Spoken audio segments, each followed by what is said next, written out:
time for a drink. That's what it is. Could be a soft drink. You never know what's going to come off the trolley. Let's hope not. Sister Susie, what have you rescued for us? Matt will be happy. I've rescued gin and tonic today. Standard Classic, gin, standard nice and tonic, refreshing. or what are you going for? East London Liquor Company do an excellent classic London dry, and then I would go with either Fever Tree or Navas tonic. Okay, thank you very much indeed for clearing up the details. That's what we've taken from the trolley today. Our confession comes from Brian. Brian, thank you, Simon, Matt, Susie and the team. I've been a long-time listener to Confessions at Drive Time. Thought I would seek forgiveness of my own. 11 years ago, my fiancée, now wife, had just moved into a cosy terrace house in West Yorkshire. We'd taken a few days off to unpack the boxes, get the house in order, you know how it goes. After the last lot was offloaded, following a brief romantic lunch atop some boxes, filled with the glee of a new home, my wife and I agreed that she would tackle the upstairs boxes and I would handle the kitchen and the living room. I started well, but after a few boxes, lost interest and went in search of my games console. I see. Having insured the fridge, there'll be a few nodding. Yes, this sounds like my situation. Having ensured the fridge was stocked with a few ales earlier in the day, they had now reached the appropriate temperature and I dutifully set up the television and console to have a well-deserved rest. Several ales in and making good work of storming the beaches of Normandy. Okay. Is that Call of Duty? Call of Duty, I think that is. Okay. I saw a flicker of a man pass our window. Through the frosted glass of our front door, I saw the shadow of a man glancing furtively left and right. He looked like a wrong-un to me. I was confident that he was a would-be burglar. You can tell, you know. Oh, really? Yes. Okay. Said ne'er-do-well then produced the shadow of a set of bolt cutters and began going to work on the hinges of our front door. Wow. Bolt cutters, front door and the hinges. Yeah, no. Maybe he's right. Chaos ensued as I leapt into action across the sofa to confront them. However, the door was locked and there was no key to be seen in reach. So I put all my 15 stone of fury against the door to brace it, shouting some very choice words through the door at the burglar. Yes. He muffled something back and continued to work the cutters. He obviously meant business. I shouted to my wife upstairs to ring the police as we were clearly under attack. Another muffled voice came through the door. I shouted back that if he was to come in, he wouldn't end well for him and that the police were on their way. Hoping to heaven that I wouldn't have to follow through on my brave words, as all I had to hand was a feather duster and some Mr. Sheen. Oh, right. He's not really advised for fighting crime. No. He continued working away with the bolt cutters. By this time, my wife was being reassured that there were several response units blue lighting their way to the area, as there was clearly an imminent threat. The gall this burglar had to keep going despite my exhaustive profanity was disconcerting, to say the least. I finally summoned up my strength and with all the poise and courage of a general delivering an eve of war battle speech, I firmly shouted, "The police are on their way, so you'd better scram." Scram. Oh, or words to that effect. Yeah. At this point, I felt the letterbox open against my now dead leg and was shocked to think that this relentless burglar was now trying to come in through the letterbox. Then, in a voice that, if pushed, was something like Ray Winston's. Oh, really? Well, that's fortunate. Yes. Okay, here we go then. The burglar said, "I've only come for what is mine." Oh. Now, these were chilling words, let me tell you. What precisely did he think was his? My games console? The house? My worldly goods? I encouraged him to go away immediately. Mr. Winston then calls through the letterbox, "You, Sonny Jim, need to pipe down." Pipe down. Dan. This was clearly like one of those home invasion movies. I needed to protect my property with all my wit and guile. How many assailants were there? Were they wearing masks? Did any of them look like the invaders in No One Will Save You? Where was my hockey stick when I needed it? Anyway, then Ray was back. "Let me be clear," he said. "I've come for one thing and one thing only." OMG, I thought. Is it me he's after? My games console again? My wife? Finally gets mentioned. Yes, I was going to say, games console came first, though. Yeah. My heart was pounding. My palms were sweating. Ray says, "I'm here, sunshine, to take the for sale sign down from your house." The guy was an estate agent's underling. For heaven's sake. Absolutely mortified, I tiptoed away from the front door, signalling to my wife to cancel the cavalry, as it had been a somewhat embarrassing misunderstanding. He finished wrenching out the sign from the brickwork beside our door frame, loaded it into a van and hightailed it down the street. I swear I could still hear his mate's laughter at the bottom of the road, just as the sound of sirens flooded the air. So I obviously need to seek forgiveness, firstly from my wife for panicking her into thinking we were being invaded, and for the fact that we couldn't show our faces in town for a while. At least she was now assured that I could handle such a situation with dignity and calmness should it arise again, although she still does answer the door 90% of the time. Secondly, apologised to the police, who were only slightly amused, having dashed to the scene in search of a prolific burglar, only to find that we'd wasted quite a few officers' valuable time. But we didn't realise that at the time. Thirdly, to the poor fella who looked like a wrong 'un, who was berated through a frosted door, but who undoubtedly had an amusing tale to tell when he was down the pub that evening. Well, he might just think that, Brian, you're a little bit strange for judging someone on their silhouette. Mind you, I suppose the big pliers would have scared most people. Sister Susie, what do you say? Well, Brian, I feel like, the person could have knocked on the door and just said what they were going to do before they started doing That's it. true. So I kind of understand where he's coming from there. However, he was playing video games when he should have been unpacking and drinking beer. And for that reason, I can't forgive him, because just get the things sorted you're supposed to be doing. I bet his wife was working really hard upstairs. I suspect she wasn't taking a well-earned rest with some beers and Call of Duty. Yeah. Brother Matthew. I mean, if we're going to damn people for playing video games and drinking beers, then there's going to be a whole load of line of people who are guilty. And I am not going to be blaming them. But I agree with Suze. Who doesn't knock on the door? You would knock on the door and say, I'm taking the for sale sign down. I remember with our house, I had to take the for sale sign down myself. It was there for weeks. I'm to take it down myself. Imagine that. I can't imagine that. No, it was a nightmare. Having to What, with take your wrench heating it out. off and- Yeah, Gorilla Man, yanking it out of the earth. I wish you'd come round to mine. Okay, That well, would save me the a lot of estate trouble. agent underling. Yeah. Come round with your bolt cutters and get rid of mine. So for that reason, I'm going to forgive. Just as well he had a Ray Winston voice, don't you Yes, think? it is always fortunate when that happens. Every time. Very, very useful. Anyway, your forgiveness, please, or no, for Brian. Just before the news, a confession from Brian, who just moved into a new house with his girlfriend, future wife. He was taking a break with his games console and a few beers, Yeah. whilst I believe his girlfriend was still working away upstairs. Then he was convinced that there was a home invasion underway. That's a burglar with a wrench. No, it was a bloke from the estate agent taking the for sale sign. But anyway, meantime, the police have been called and so on. People's verdict, here we go. So Joshua in Lowestoft says, forgiven. I agree with Matt and Susie. Should have told them what he was doing. Plus, Simon, I love your accent. Made me laugh so much. Many thanks. Love the show. Ed Whittle in Ripley in Surrey says, forgiven. He did nothing wrong. He was defending his games console. And his wife. In that order. And Tim says, definitely forgiven. These people are a pain. I remember we sold our house once and they took weeks to come and collect the for sale sign. I had to tell them that if they didn't collect it, I would personally drop it off at their posh office suite, complete with worms and weeds still attached. Very nicely done. Okay, your confession, please. Send it to confessions@greatesthitsradio.co.uk. There's the rumbling. Very welcome sound of the drinks trolley as it passes. What are we grabbing from the trolley today, Sister I thought it might Susie? be nice to have a sparkling water or a soda water with some nice fruit in it. So I've got a Dash flavoured orange drink. And Matt, you can pour it in a wine glass and pretend And pretend that it's alcoholic. that it's Lovely. alcoholic, because Some sometimes fizzy you water. should have non-alcoholic. Best thing to do with fizzy water is to put a little bit of lime juice in it, I think. Don't you? And then some gin. Also. Add that. No. I think you're giving the wrong impression. Yes. Today's confession. You know how when you watch on Netflix and streamers like that, there's information in the top left corner which tells you the suitability and the kind of general certification of the thing. This one would have, got language, nudity, Violence. that kind of thing, violence. This one would have, 12 or a PG.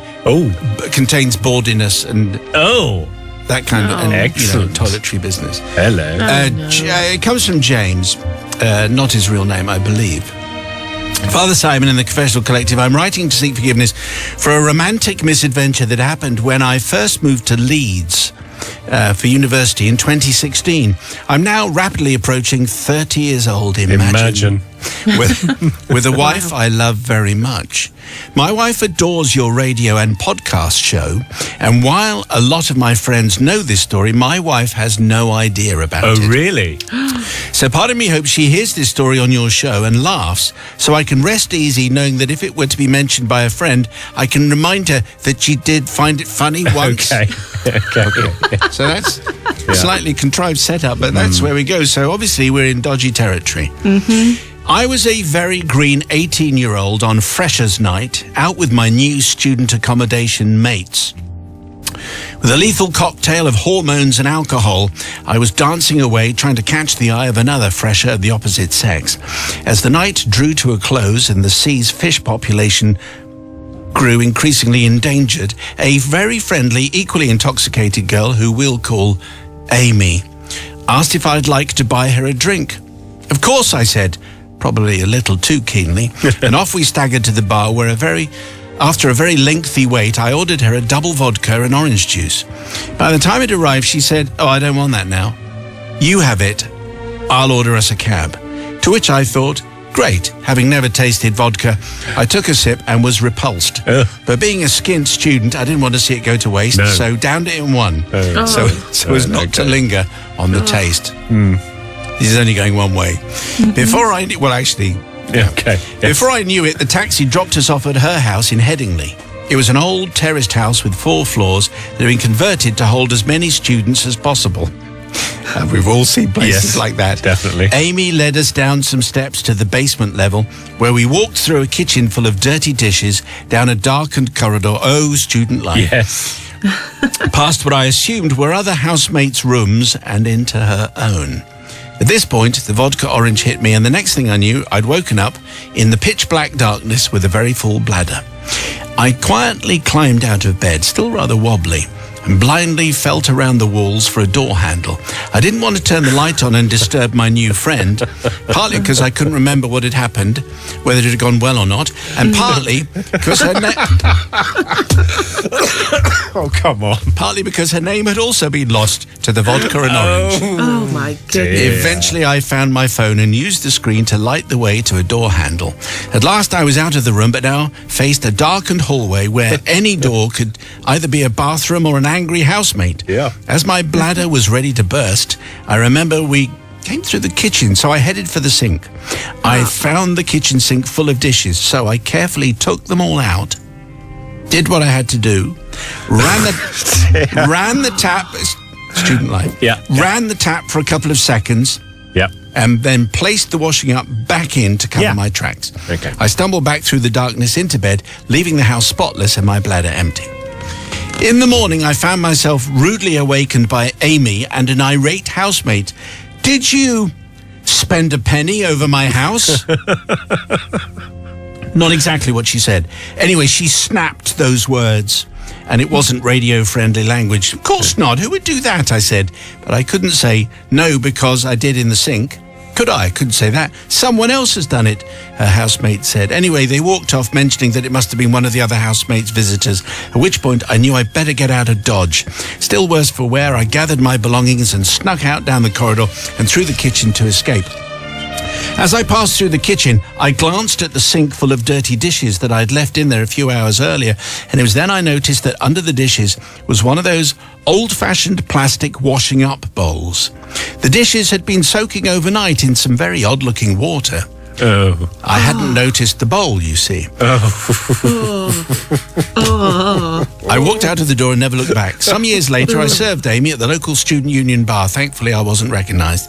I'd like to ask forgiveness from Amy and all our housemates for presumably having to deal with the washing up later that morning. I'd like to also ask my own housemates for forgiveness for throwing away our own washing up bowl with no explanation later that day. Yours, regretfully, James, who is obviously hoping that his wife adores that story so much that she's not going to have a problem. Sister Susie goes first. Oh, James, I'm going to tell you now, I don't think your wife is going to particularly find it funny. Well, maybe she will, but it's just unforgivable. It made me feel sick. Also, who drinks vodka and orange juice when you're a student? It's just going to mix with anything else you've drunk, and that's just not going to end well. But I can't forgive you. You should have just found the toilet. if there were that many rooms, then it would have been labelled. James Not should have forgiven. taken notice of your advice, Susie. Sometimes a sparkling water is appropriate. Exactly. Yes, so true. Brother Matthew. Yeah, I mean, my experience of student housing was that the toilet door there was never any signs. There was not a lot of organisation at all, in fact, in most student accommodation. So you do what you can, don't you? And he did what he could. I mean, he thought he was No. doing the right thing, didn't he? And using the sink. I mean, it's all pipes. It's just going different places. Well, it was And he into thought the it was washing up fine. bowl. But it now turns out that what he didn't know was about the washing up bowl. And that is, I think we can all agree, unfortunate. And which of us can honestly say we would have done, well, we maybe wouldn't have done the same thing, but we probably would have done, wouldn't we? We probably all would have. Which of us can say we've never done before? Might have Maybe been quite all of us, difficult. but I certainly wouldn't. Anyway, haven't. so for that reason, I'm going to forgive. Okay, so I thought you were going to go there. So Yeah. 61054 on the text. First word is Simon. Forgiveness or no, please, for James and his torrid tale. Before the news, though, we had a confession. It was slightly distasteful, really, and it came from James about Amy and Fresh as Night and vodka and orange and not finding the Yes. loo, but finding the washing up bowl Yeah, instead. yeah, People's verdict, here we go. Not forgiven, ew, says Shelley. This is just revolting. Who uses a washing up bowl? I know he meant to go in the sink, but that's just as bad. His poor wife. Nettie in Sheldon, though, says, I definitely forgive James. At least he looked for somewhere half appropriate. I know people, when heavily inebriated, who've opened the wardrobe door. Oh, dear. And Tommy says, what a great confession. I was in a similar scenario, but used a plant pot instead, and that plant blossomed. So definitely forgiven. I don't believe that. No. Well, I believe the first half, not quite the second one. Anyway, if you have a confession, we would love to read it. And then if we use it, you get a smart speaker. Send them to confessions@greatesthitsradio.co.uk. One of producer Susie's favourite records of all time, which we're now going to celebrate by grabbing something from the drinks trolley. Oh, the As trolley. it goes, a trundling past. What are we going for? Well, I thought what would be nice is an Austrian Gruner Veltliner. White wine. Dry white wine. Yes? Is it going to Very be a bit delicious. flowery? No. Tasty. Okay, give me some tasting notes. Floral. Tallinn. No, it's not. It's Tallinn? dry, crisp. Hang on, that's the capital of Estonia. Did you mean tannins? Yes, I did. That's right then. Tannins are in red wine, not in white wine. both of them. That's what I've heard. Yeah. And in Tallinn's are in Tallinn. red Tallinn. Oh, this tastes of the capital of Estonia. Yes. Very good. Yeah. Okay, so today's confession comes from Nigel. It has a PG certificate, I think, for general debauchery. Father Simon and the Confessional Collective. My confession starts with me failing the 11 plus in 1967. My parents had been keen that I follow my nauseatingly smarter older brother into the higher echelons of academia. He later studied economics at Cambridge, but sent me instead to a well-known preparatory school, St Custard's, to reset my 11 plus as the 13 plus to be taken 2 years later. No one realised at the time that my exam failure was actually because of my OCD, which resulted in my inability to complete any exam since then. Anyway, I digress. It is important to my confession to note that I was a day boy at St Custard's. Okay, the declined alternative being boarding, with occasional home visits at weekends. Wednesday afternoons were designated to hobby sessions, and my chosen subject of photography was overseen by an aging science master who smelt of a combination of burnt sulphur and body odour, having maintained the habit of wearing his lab coat over a shabby wool suit even on the hottest summer days Yeah. since 1947. Okay. Wow. Right. A loft room of this mock Elizabethan Gothic Victorian pile was the chosen location of the dark room. Needless to say, given the attention span of this group of wayward boys and the obligatory lack of light, there was ample opportunity to slip away unnoticed.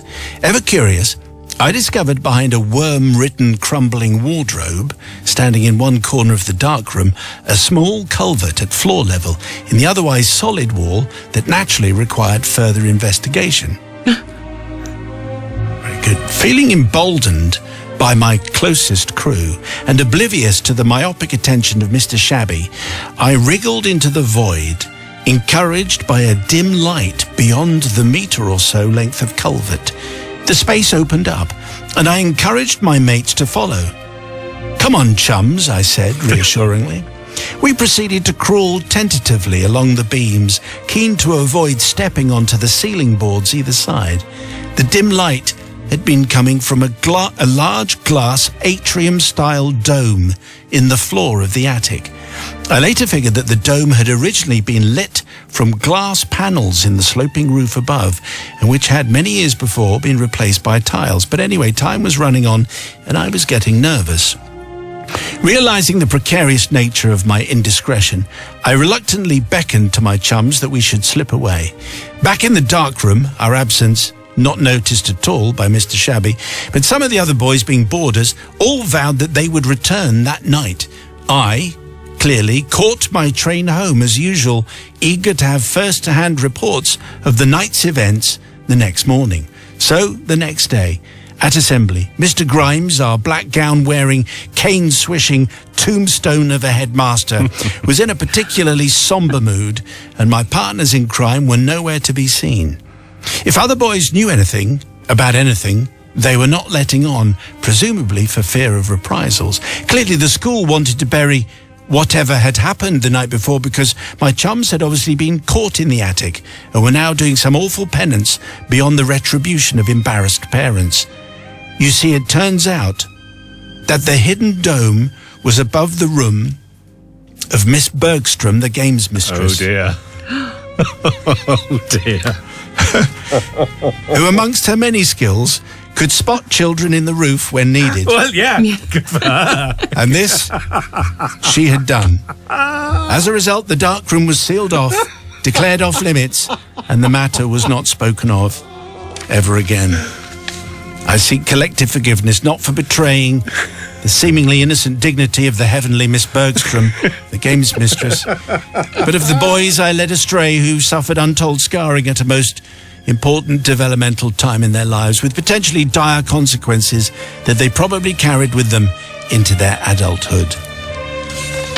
I took quite a lot out of that one. Yes, I'll bet. Yeah. Anyway, so it's Nigel and his mates in the attic of St. Custard's. Obviously, Nigel wasn't involved in going back later that night. But Miss Bergstrom spotted the wrong uns and pointed them out, and there's trouble. Sister Susie, what do you say? Well, Nigel egged them on, really, didn't he? And what were they even doing that in the first place? They should have been doing something else. You're at boarding school. You're at school. You should be learning, not finding, Narnia behind the wardrobe. It did sound a bit Narnia, didn't it? Yes. The heavenly delights behind the wardrobe. Plenty of those. Yes. Was it Turkish Delight or was it Miss Bergstrom? Sorry, Susie, say again. No. One of them could have seriously hurt themselves. They could. Could have been. And, luckily that didn't happen, but it could have. And for that reason, I'm not going to forgive. Also, that teacher, no, she doesn't deserve that either. So not forgiven Nigel at all. Very reassuring to have the voice of responsibility from the pub. Brother Matthew. Yes, and quite right, Mr. Bergstrom, she did the right thing because she spotted them, and good for her. And I was also expecting that something was going to happen where they're all going to fall through the ceiling. So that didn't happen either. So in a way, that's worked out well for everyone. And it strikes me that this is a design flaw. It's a design flaw in the school. The Elizabethan Once again, Gothic pile. We found a problem with the system. It's not that Nigel needs to be asked for forgiveness. It's something to do with the system in that school that thinks it's so much better than everyone else because they don't teach you that at RADA. So for that reason, I'm going to forget. I'm going to forgive for that reason. Of course you are. So it's the people's verdict, please. Do you forgive Nigel and his mates? Yes or no? 61054, first word is Simon. Anyway, let's see how that worked out with the people's verdict. Not forgiven, says Johnny. They're in school. They're supposed to be learning and paying attention. How old-fashioned. Indeed. Also not forgiven, says Jurgen. So dangerous crawling into secret places you shouldn't be. They could have all fallen through the ceiling. True. And Eugene in Penzance, though, says forgiven. What a great story. Finding a secret tunnel sounds so exciting. I'd have done absolutely the same. So if it's inspired a thought, maybe you have a confession for us, a school days confession. It's confessions@greatesthitsradio.co.uk. And that's where you send them. And don't forget, the podcast is with you every single Friday. You can subscribe. Yes. And you can review. Oh. And you can say it's 5 stars. We're working. Yeah, but not Orkney. And Orkney. Oh, Orkney are working as well. Working. Yeah. Everything else. Anyway, it's time to grab something from the old trolley there. What have you selected, Suze? A nice bottle of Old J spiced rum. You can have it on its yes. own or with ginger beer and a nice squeeze of lime juice. Actually, the ginger beer does sound quite refreshing. Standing by tasty. for food and drink with Nige, what with it being Thursday and everything. Jason sends in today's confession. Is this gonna? I think this is okay. I think it's for family. Oh, really? Oh, that's good to know. I think it's okay. Dear Father Simon and the Heavenly Collective of Kindness and Forgiveness. By the way, all supermarket names have been changed to protect the innocent in this story. Firstly, I want to stress that I am a very honest person who does not condone stealing. I am simply not that kind of person. I think you protest too much. Yet events transpired that seemed to take my usually honest self over to the dark side. My confession dates back 5 years to when we had just moved in to a sparkling, shiny, newly built house. It was the first time that we'd ever been fortunate enough to buy a new build, and we were excited to start the next chapter of family life in our new abode. On moving in, we soon discovered that our new home address would lead to delivery issues. The address wasn't recognized by companies who hadn't updated their sat-nav delivery databases, something I didn't know could even exist as a problem. One morning, not very long after moving in, I heard a knock at the front door. On answering, I saw white plastic bags of, shall we say, Safeway groceries waiting on a plastic delivery container. The delivery man had just gone back to his van to fetch the rest. Now, I was 99% sure that my wife hadn't made an online order from Safeway. I knew that we didn't have an account with them. I also knew that we didn't need a food delivery because we'd just been shopping the day before, but it was a 1% chance that I was willing to take. I helloed the delivery man and started packing up the bags, taking them through to the kitchen, a couple of short trips, and they were all up on the kitchen table.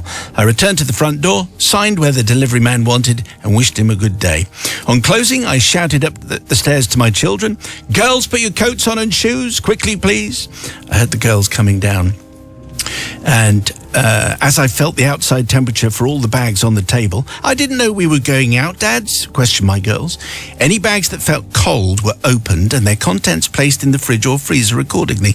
The rest were left to sit on the table. I hurried my two children out through the French doors at the back and then through the back garden gate. We were gone and out of the door in probably 70 seconds. We then walked across the field and off down the lane towards the park. The girls were delighted, having an unexpected morning trip and playtime. I was delighted too to have a delivery of food that I hadn't ordered or paid for sitting on my kitchen table. I unfolded the A4 paper printout that I had signed. It stated that the fusilli shapes were out of stock and had been switched to penny. Okay, well, no problem really. Thank you all the same. The address at the top of the sheet said 10 Harford Grove, which I knew was over on the other side of the village. Our new address was 10 Harfield Grove. For a few small letters difference, a week's worth of free shopping. We hung around the park for a good hour. Enough time, I felt, for the delivery guy to realise his error, come back, knock at the door, see it was empty, and then get the whole thing written off as human error. The next few days, I tried to stay out as much as possible, just in case anyone came knocking. Forward a week or so, and another similar new address delivery issue. I ordered a garden table and chairs from finefare.com. After 2 weeks, nothing had arrived, so I called up and complained. The following week, the table and chairs finally did arrive. Followed a day later by another identical table and chairs set. An unexpected 2-for-1 offer. The second set went straight onto eBay. I sat outside on my new chairs thinking how great my new delivery address situation was proving. What else might show up at the door? I was feeling a bit cocky. Probably another 2 weeks later, I arrived home from work, and on the kitchen table was a delivery package from, shall we say, BS Sports.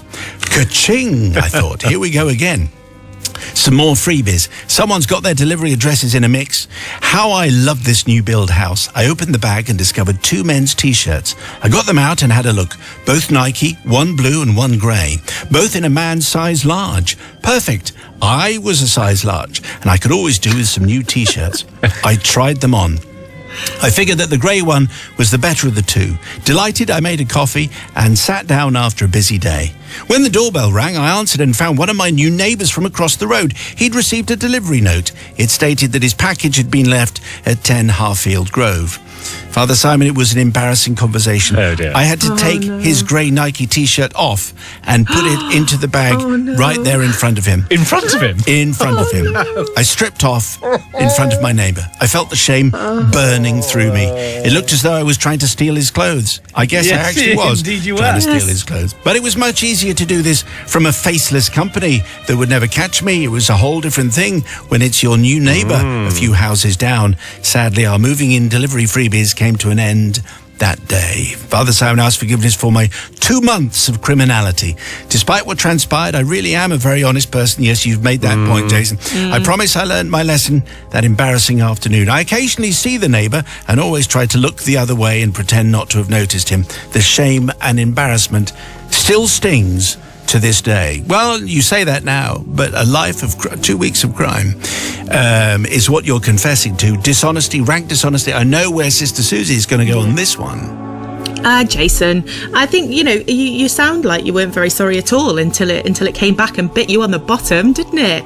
I can't imagine your face when you had to take that T-shirt off. That's so bad. And I just don't think you were very sorry. So I feel like you deserved what you got, really. And you can't take people's shopping. What about the poor person whose shopping it was? They would be without shopping for a week. And who knows, they might work really hard, not be able to go and get them, which is why they was getting it delivered. So therefore, I can't forgive you. And maybe the money would then have been deducted from the delivery guy. You never know, who's going to be the person that's going to suffer. However, I suspect brother from another gutter is going to say it's fine. Yeah, it's fine because number one, he got his comeuppance, didn't he? And I imagine the shame of having to strip off in front of one of your neighbours at the doorstep and all that entails. He obviously has learned his lesson from that, and it might have been thrilling to get other people shopping. Other people shopping is like other people's kids. Delightful to begin with, but very, very tiresome very soon after that. So for that reason, I'm going to forgive. Because you don't like other people's children? Well, none of us do we? If we're honest. Okay, so it's the people's kids. 61054 on the text. The first word is Simon. Forgiveness for Jason, yes or no? What do the people's verdict say? So Linda in Wadebridge says forgiven. Ultimately, it's the system. If they hadn't kept delivering to the wrong address, this would never have happened. I'm constantly taking in parcels for neighbours. It drives me round the bend. Samantha says no forgiveness here. What he did was dreadful. You can't just take other people's food deliveries or shopping. And finally, James in Manchester says, Hey, if the delivery driver didn't pay enough attention to check the right person was signing off on the packages, then you're not liable anymore. It's one of the unspoken rules of deliveries. Wow, that James in Manchester sounds as though he's a great guy. What he's talking about. Okay, thank you very much for that. So your confession, please. Confessions@greatesthitsradio.co.uk.